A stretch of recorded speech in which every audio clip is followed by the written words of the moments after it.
Do you also sometimes feel the bittersweet, nostalgic feeling of home when you think about a childhood game you played when you were younger? I certainly do, which is funny because I never played this game until recently. Meet Super Mario 64, a milestone of video game history. I honestly think everything about this game has already been said.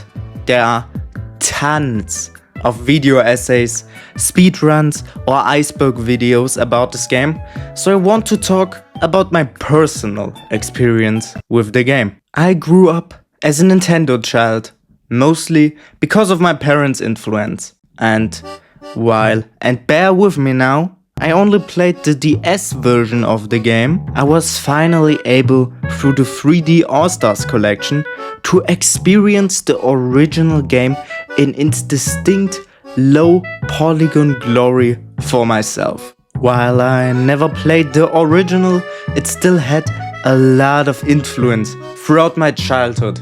As a young kid that first discovered YouTube on its browser, it felt like a whole new world has been opened with Nintendo games and this game specifically. I watched every low quality Let's Plays I could find, or even speedruns. I was completely in love with this game. When I got a bit older and bought a DS from my own saved money, I got new Super Mario 64 DS as well.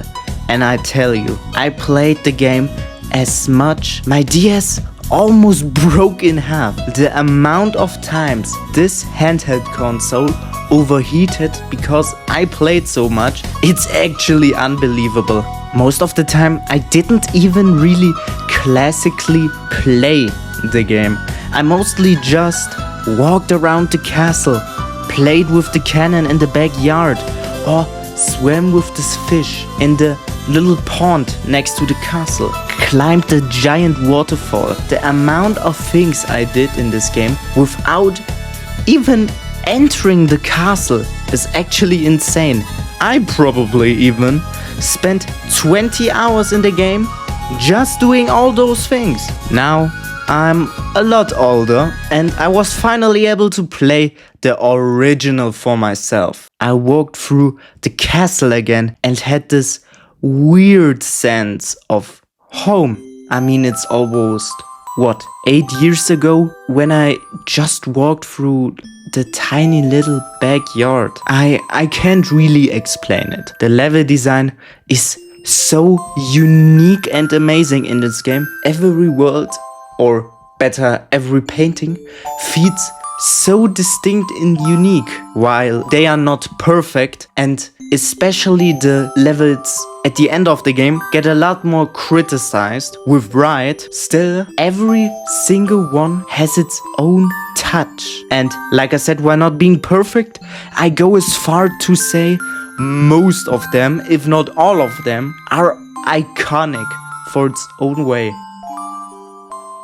Bomb Arms Battlefield alone is video game history. There are 120 stars in the game to collect, but you only need 70 to beat it. There are 7 stars each level, including the red coin stars, where you have to find 8 red coins each level, and the 100 coin stars. I don't think I have to explain what you have to do for this star to appear.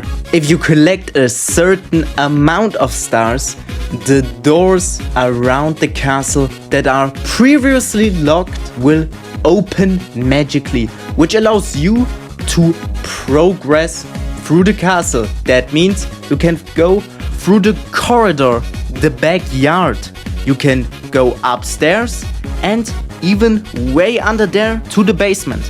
If you collect even more stars, magic doors will open where you have to fight Bowser. You can fight Bowser 3 times in this game. 2 times to progress through the castle, to go through the major new areas, and another time as the final boss. The boss fights against Bowser are pretty alright.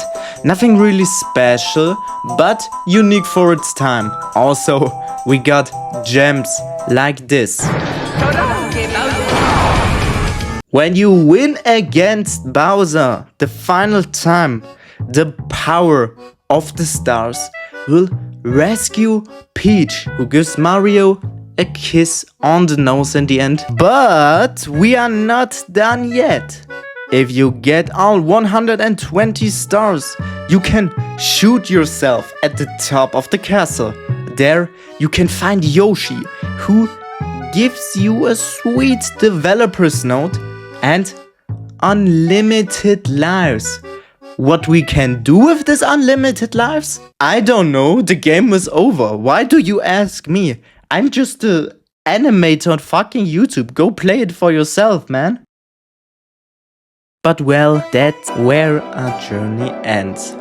It was a great feeling playing this game after all this time, and I loved every second of it. And while I never played it until now, I always felt a comfortable sense of home. I think this game, for me, is a perfect example of not my home, but I know my way around. Thank you guys so much for watching this video.